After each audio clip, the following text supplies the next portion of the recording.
আসসালামু আলাইকুম। আজকে আপনাদের সাথে আমি শেয়ার করব পাস্তা মিশ্রিত লুডুস তৈরি।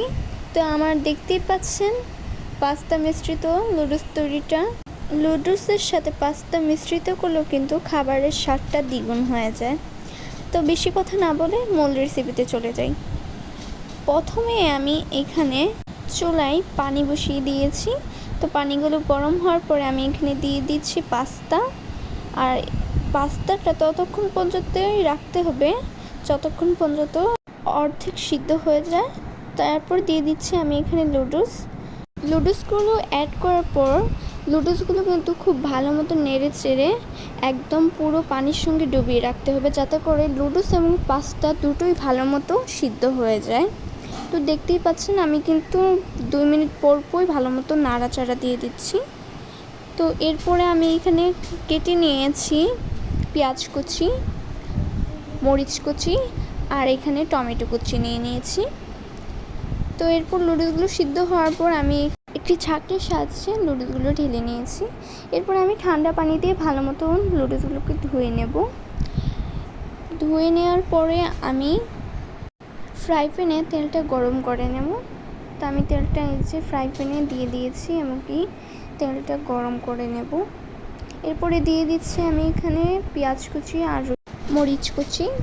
এরপর পেঁয়াজ কুচি আর মরিচ কুচি খুব ভালো মতো নেড়ে চেড়ে নিচ্ছি। আমি কিন্তু পেঁয়াজ এবং মরিচ এই দুটো জিনিসকে খুব ভালো মতো 2 মিনিট পর নেড়ে দিচ্ছি। তা আপনারা দেখতেই পাচ্ছেন। তো পেঁয়াজ কুচি এবং মরিচ কুচি যখন হয়ে যাবে, তো আমি এখানে অ্যাড করে নিচ্ছি একটি ডিম। তো আপনারা চাইলে ডিমটা বাদও দিতে পারেন। তো আমি এখানে খাবারের স্বাদটা বেড়ে যাওয়ার জন্য ডিমটা অ্যাড করে দিলাম। তো এরপরও ভালো মতো কিন্তু নেড়ে চেড়ে দিতে হবে এবং কি গ্যাসটা একটু লো পাওয়ারে রাখতে হবে, যাতে করে এই পেঁয়াজ কুচিগুলো পোড়া না যায়। তো এরপরে দিয়ে দিচ্ছি লবণ, এবং লবণ দেওয়ার পরে আমি এই সবগুলো মিশ্রণ ভালো মতো নেড়ে চেড়ে নিচ্ছি। তো দেখতেই পাচ্ছেন আমি একদম ভালো মতো ডিম একদম পেঁয়াজের সঙ্গে লেগে গেছে, এমন একটা অবস্থা নিয়ে আসতে হবে। এরপরে আমি এখানে অ্যাড করে দিচ্ছি লুডুসটা দেওয়ার পরে কিন্তু খুব ভালো মতো নেড়ে চেড়ে নিতে হবে। তো দেখতেই পাচ্ছেন লুডুসটা কিন্তু আমি খুব ভালো মতো নেড়ে চেড়ে নিচ্ছি। এরপরে আমি যে লুডুসের মশলাটা ছিল সেটি দিয়ে দিলাম।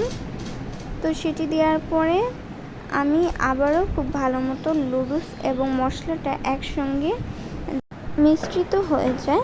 তো আমি ততক্ষণ পর্যন্ত নেড়ে চেড়ে নিলাম। এরপরে আমি এখানে অ্যাড করে দিচ্ছি সস। তো আপনারা চাইলে সসটা বাদও দিতে পারেন। তো খাওয়ার সুবিধার্থে আমি সসটা দিয়ে দিলাম। তো এরপরে আবারও ভালো মতো সস এবং কি পুরো লুডুসটা একসঙ্গে নেড়ে চেড়ে এরকমভাবে নিয়ে নিচ্ছি। তো দেখতেই পাচ্ছেন কিন্তু কালারটাও কিন্তু আলহামদুলিল্লাহ সুন্দর এসেছে।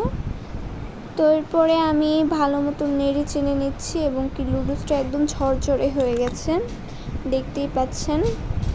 তো কিছুক্ষণ নাড়াচাড়া করার পরে আমি এখানে দিয়ে দিচ্ছি টমেটো কুচি দেওয়ার পরে কিন্তু আমি আরও কয়েক মিনিট সময় নিয়ে ভালো মতো নেড়ে চেড়ে নিচ্ছি।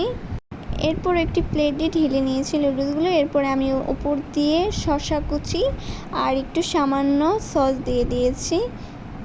ধন্যবাদ আমাদের এই সম্পূর্ণ ভিডিওটি দেখার জন্য, এবং আপনারাও চাইলে এই ধরনের রেসিপি বানিয়ে খেতে পারেন বাসায়। সবাই ভালো থাকবেন, সুস্থ থাকবেন। আল্লাহ হাফেজ।